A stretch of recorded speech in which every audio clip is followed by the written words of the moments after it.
Olá, pessoal, sejam bem-vindos à nossa semana 3 da disciplina Introdução à Organização de Computadores. Nessa semana, vamos conversar um pouquinho sobre a seleção e configuração de componentes.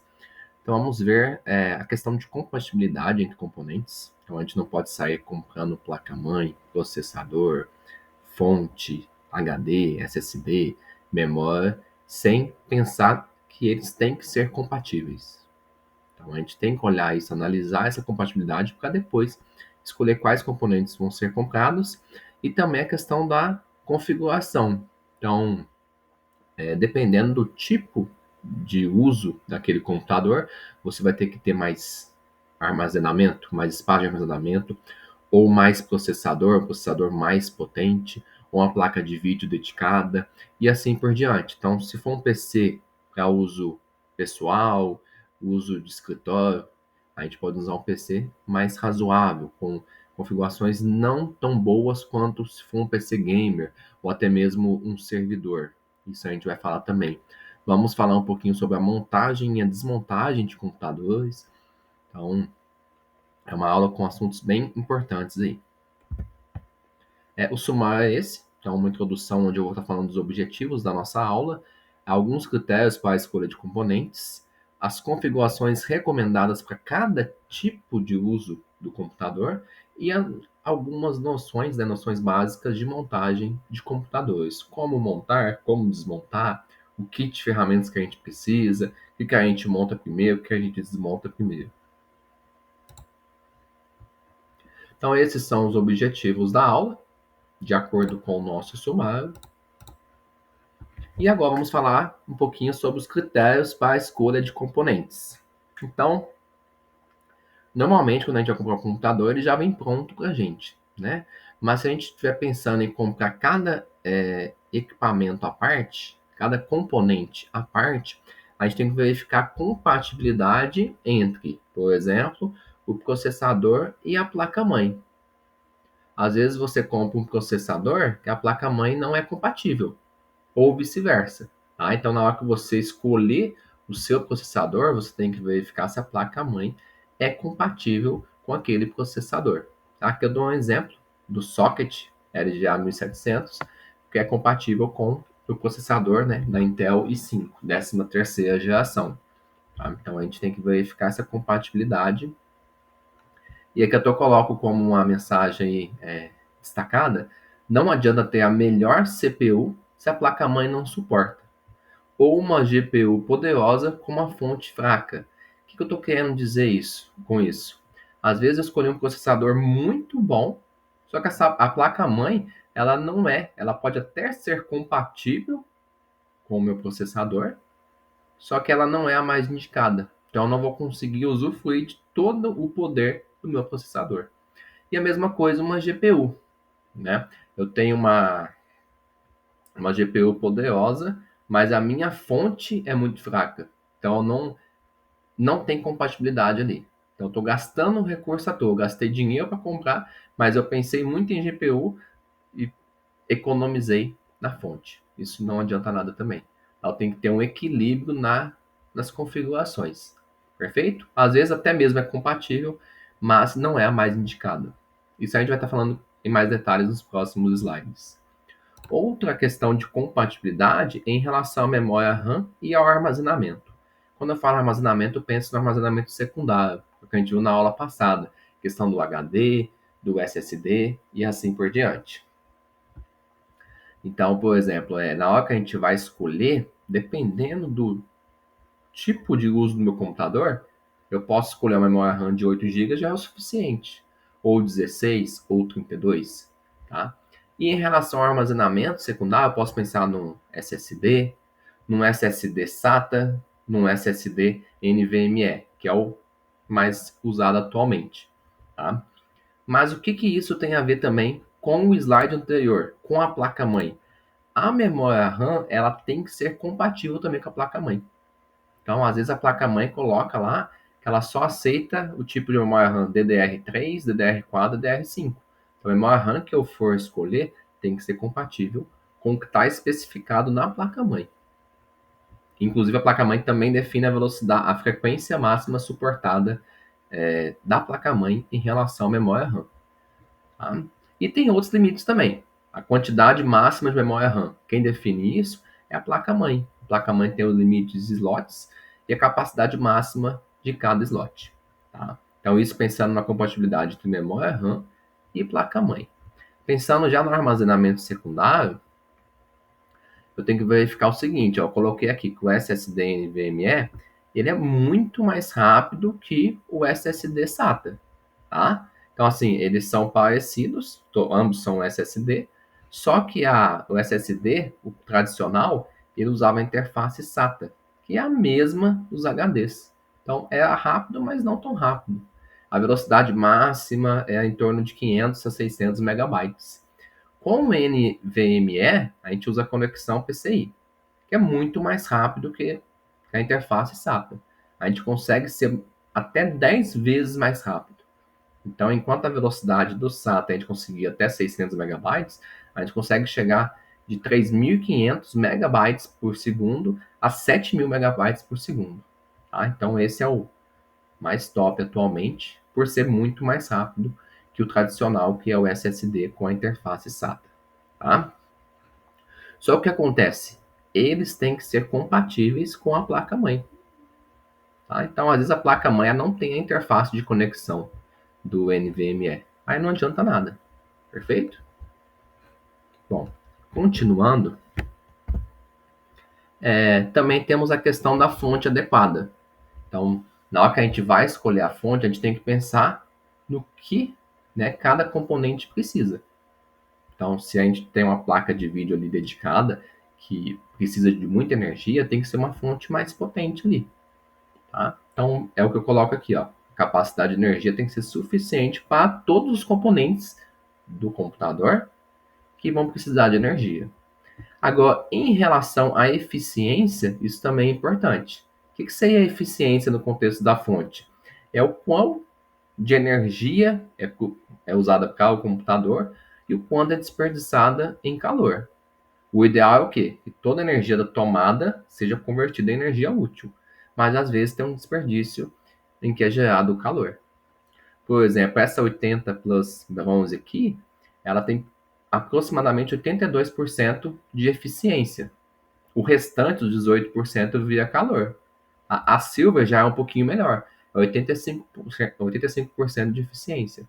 Já a Gold é 87%, 90% de eficiência. Temos as mais tops, a Platinum, a Titanium, tá? E aí cada uma dessas eficiências, elas vão subir no preço, vai ficando mais caro, né? Essa 80 Plus Bronze aqui é a que tem o preço mais acessível, tá? E as outras vão ficando mais caras, tá? Eu tenho a Platinum, que ela é mais usada para servidores. Por que para servidores? Servidores ficam 24 horas por dia, 7 dias na semana ligados. Tem que estar funcionando, tem que ter uma eficiência boa. Enfim, resumindo, a fonte que eu escolher, ela tem que suportar toda a energia que meus componentes vão precisar usar. Tá? Aqui eu coloco o material complementar, como escolher as peças para montar um PC. Então, estou perdido, eu quero eu mesmo comprar um computador, aliás, comprar as peças para montar o computador. Nesse vídeo aqui, que acho que, se não me engano, tem uns 10 minutos, é um vídeo rápido, ele mostra o passo a passo. O que eu tenho que escolher primeiro, o que eu tenho que escolher depois. Tá? Então, a ordem mais apropriada para que você fique com opções depois, né? Para você não fecha as opções logo de cara. Então, por exemplo, você vai escolher o processador. De acordo com o processador que você escolheu, você escolhe a placa-mãe que seja compatível. E aí, como eu falei, compatibilidade não significa ser a mais indicada. Às vezes é compatível a placa-mãe com o processador, mas a placa-mãe não suporta o poder que o processador tem. Tá? Então, nesse vídeo, ele fala bem interessante, que é bem didático, bem calmo, vai falando peça por peça, por que escolher cada uma delas. Tá? Fala também que tanto a memória quanto o SSD a gente tem que verificar se são compatíveis com a placa-mãe e se são indicadas também com aquela placa-mãe que a gente escolher. Tá?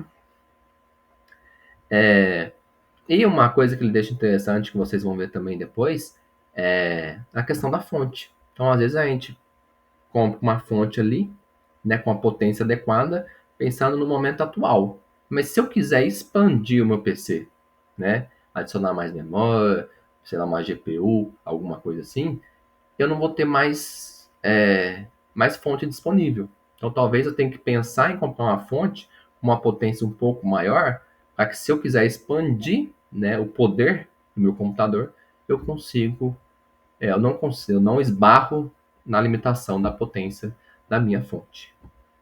Beleza? Mas eu sugiro aí uma leitura, não, né? Eu falo, que vocês acessem o vídeo, esse vídeo complementar, esse material complementar. Bom, pensando agora nas configurações recomendadas para cada usuário. Coloquei assim porque, né, cada tipo de uso ou usuário exige uma combinação diferente.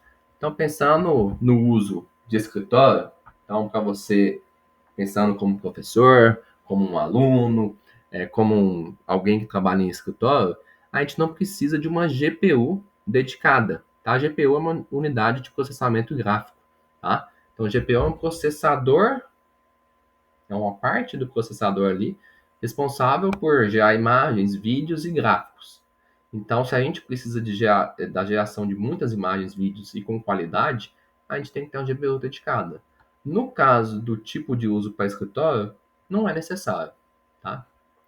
Já a memória RAM moderada. Normalmente a gente não vai precisar de uma memória RAM maior, porque a gente não faz muitas coisas que demandam o uso da memória RAM, tá? Já pensando em jogos, aí não, a gente tem que ter a CPU e a GPU potentes. Por quê? Os jogos demandam muita geração de imagem, geração de vídeos, gráficos. Então eu preciso tanto da CPU quanto da GPU potentes. Memória RAM também maior e o SSD também rápido. Tá? Tarefas gráficas, a mesma coisa. Tá? Então são jogos e tarefas gráficas demandam um computador melhor, mais potente. Tá? Pensando em servidor, aí a gente já muda um pouquinho o foco. Né? O servidor, eu penso em estabilidade. Ele tem que funcionar 24 horas por dia, todos os dias da semana. Então ele não pode falhar. Se ele falhar, ele tem que ter uma forma de recuperar rápido. Se ele perder os dados, tem que ter uma forma de backup daqueles dados. Tá? Então o foco dele é outro. Consequentemente, como o servidor pode ser usado para backup e para armazenar muitos dados, eu tenho que ter um armazenamento grande. Eu tenho que ter um SSD ali bom, né, rápido e também com uma capacidade grande de armazenamento. Memória RAM também alta e CPU com múltiplos núcleos. Tudo pensando em performance também.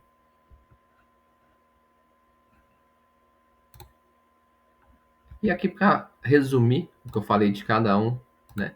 Não existe uma configuração única. A gente tem que balancear sempre a compatibilidade, que foi o que eu falei no começo dos slides, o custo, o desempenho e o consumo de energia. O consumo de energia é uma coisa que eu não mencionei aqui, ó, nesse slide, mas falei no slide anterior. Como o servidor fica o tempo todo ligado, ele tem que usar uma fonte ali que tenha a eficiência energética melhor possível, porque ele fica o dia todo ligado, todos os dias da semana. Perfeito? Sobre isso, aqui eu coloquei, né, para ajudar, talvez alguém esteja pensando em comprar, e é para cada tipo de uso do computador, né, seja para escritório, para jogos, tarefas gráficas e servidores, eu coloquei as configurações, né, de CPU, memória RAM, de armazenamento, de fonte e de GPU. Se a GPU é integrada à CPU, ou se tem que ser uma GPU dedicada, ou se tem que ser uma GPU potente. Normalmente toda GPU potente ela é dedicada, né? Mas são conceitos diferentes. E aqui, nos servidores, tem alguns conceitos novos aí, né? Mas só para, antes de falar desses conceitos, a memória RAM dos servidores ela é de 64 GB ou mais. É uma realidade totalmente diferente do uso para escritório. O uso para escritório, 8 GB já é o suficiente, mas para servidores não.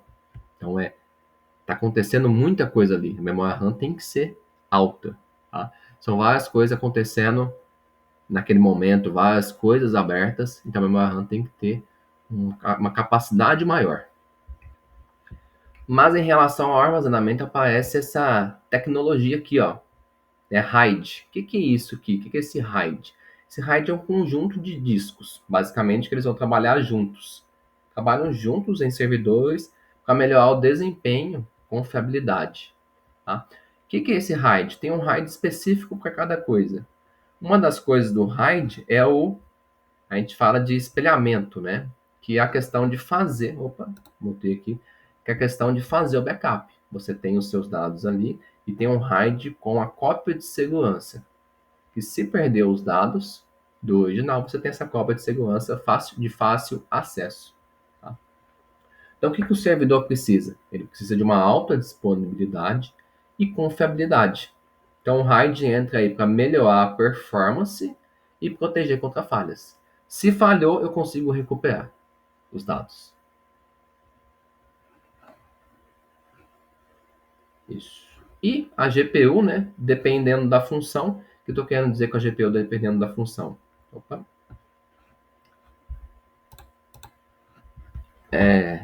Desculpa, gente. Se eu estou pensando no servidor, se eu tenho um servidor pensando em armazenamento, é uma coisa, a GPU. Se eu tenho um servidor pensando no uso massivo, eu tenho uma outra característica da minha GPU. Por exemplo, se é um servidor pensando em armazenamento, a GPU praticamente não é necessária. Eu só estou querendo guardar informações, muitas informações ali. Tá? Então não preciso processar imagens, gráficos e vídeos. Tá?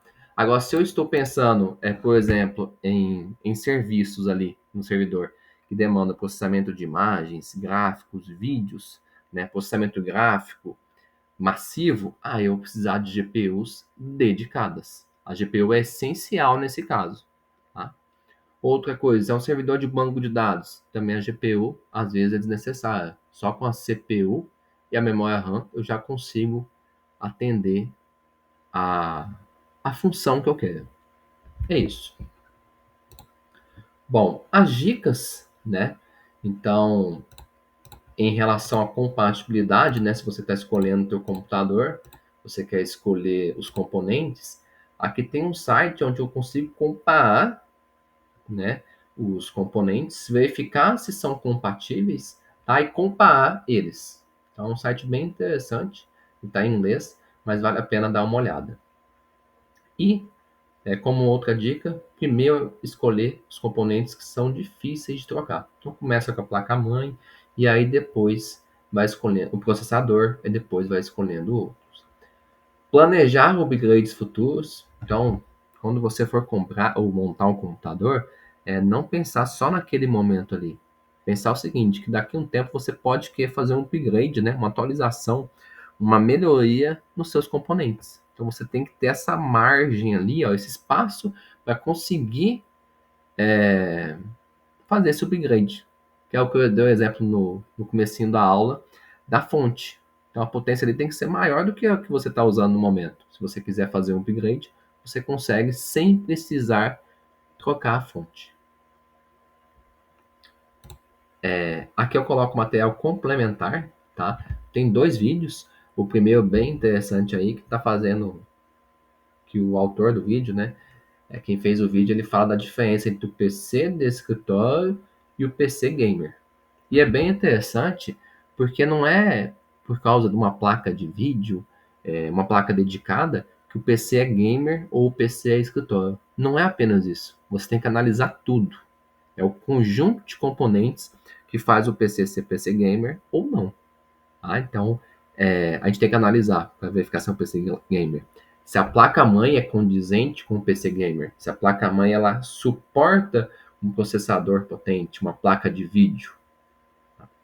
Inclusive, o autor fala que ele já viu muitos casos que o computador é vendido como PC gamer, mas a placa-mãe dele não suporta as características, ele não aguenta as características de um PC gamer. A placa-mãe não aguenta as características dos outros componentes, seja GPU, o SSD, a memória, o processador. Tá? E isso interfere até na vida útil, né? Se você coloca ali uma placa-mãe para ela, como é que eu posso falar? Ela ser usada no limite dela, a vida útil vai ser menor dela. E assim também com os outros componentes. Tá? Então tem que ter esse equilíbrio entre os componentes. E o próximo vídeo aí, ele já comenta do desktop, que a gente pode pensar no PC de escritório versus servidor. Que o servidor é usado nas grandes e médias empresas. Qual a diferença? Né? Então, basicamente, a gente sabe que o servidor ele tem um propósito específico. Para que ele serve? Ele tem que funcionar 24 horas por dia, todos os dias. E tem que ter um armazenamento grande. E a estabilidade. Um exemplo bobo aí que ele coloca no vídeo dele é que, por exemplo, se a empresa ela pensa em economizar e aí ela compra um desktop e aí no momento ali de fechamento de mês e tal, ela está precisando usar muito, né? Tá usando muito computador desktop e aí a fonte queima, já é, vai gastar um tempo enorme ali para reparar as coisas. Se é um servidor, se uma fonte queima, a gente tem uma fonte reserva. Tá? Então continua funcionando normalmente, não tem impacto nenhum. Mas as empresas têm que enxergar que nem todo dinheiro gasto é gasto. Às vezes é investimento. Tá? Então o servidor tem um propósito específico e aqui nesse vídeo ele coloca a diferença bem clara entre eles. Bom, continuando, a gente tem a parte de montagem, né? As noções básicas de montagem de computadores. Então, os computadores vão se diferenciar, é normal. Tem peças com tamanhos diferentes, tem formatos variados, quantidades distintas de pinos em relação à memória e processador.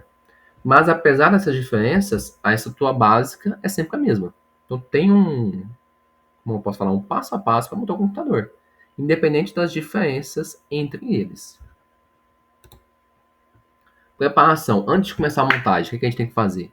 Bom, primeiramente, reunir todas as peças que a gente precisa. CPU, placa-mãe, RAM, o armazenamento, seja HD, SSD, NVMe, placa de vídeo, se houver, fonte, gabinete, cooler. Ferramentas básicas, então tem que ter as ferramentas necessárias para que você não gaste tempo, né, desmontando e montando com chaves que não são apropriadas, tá? Tem essa pulseira anti-estática aqui, ela é opcional, mas recomendada. Essa pulseira anti-estática é para os computadores os componentes mais antigos. Os computadores de hoje não sofrem tanto com esse problema, tá? Mas só para não ficar vago esse conceito, o nosso corpo ele acumula eletricidade estática, né? Que é aquela faísca quando a gente encosta na porta, por exemplo. E essa carga elétrica, essa eletricidade, ela é suficiente para queimar uns chips, né, como o CPU, a RAM ou a GPU, tá? Mas isso pensando mais no passado, hoje nem tanto, tá? Aí essa pulsante estática, ela faz isso, ela desvia essa carga elétrica para o chão, mantendo o nosso corpo sem a eletricidade estática. Então é uma pulseira que existe aí, que é opcional, mas é recomendada. E também escolher uma superfície limpa e plana, né, logicamente, também uma superfície grande, né, para que você consiga colocar todas as peças do computador ali. E aí depois tem as etapas, tá? Quais são as etapas? Então, primeiramente, a gente prepara o gabinete, onde vai ser colocado a placa-mãe, né, e os demais itens. A placa-mãe vem com manual, é interessantíssimo ler esse manual, tá? Esse manual nos mostra as instruções, né, da placa-mãe, o que pode fazer, o que não pode fazer e como deve ser feito cada encaixe ali. Tá? Depois a gente instala a CPU, o cooler, memória RAM, a gente fixa a placa-mãe no gabinete, conecta a fonte, cabo de energia, instala o armazenamento, SSD e a GPU, unidade de processamento gráfico se houver, e depois a gente confere as conexões de periféricos, né? Questão dos cabos de teclado, mouse, vídeo e assim vai. E inicializa. Na hora de inicializar, a gente liga o computador e verifica se está tudo reconhecido ali. Se o computador conseguiu reconhecer a CPU, a memória RAM e os discos. Tá?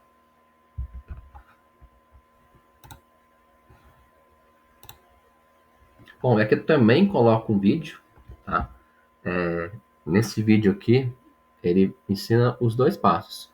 Com o computador montado, ele ensina como desmontar ele peça por peça, componente por componente. Depois, com ele totalmente desmontado, ele ensina como montar. Então é bem interessante, né, que ele toma todas as precauções necessárias, inclusive com como é que fala? A pulseira antistática, ele usa ali, tá? E ele mostra o passo a passo, tanto para desmontar quanto para montar. Então, se seu foco é montar, você pode ver do meio para o final. Se o seu foco é desmontar, você vê do começo até o meio do vídeo.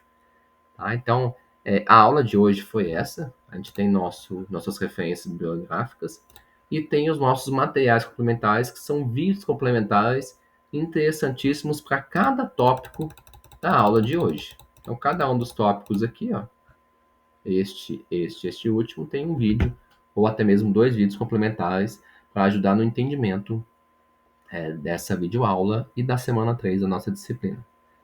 Estou com vocês, contem comigo, qualquer dúvida, me chamem. Um abraço a todos.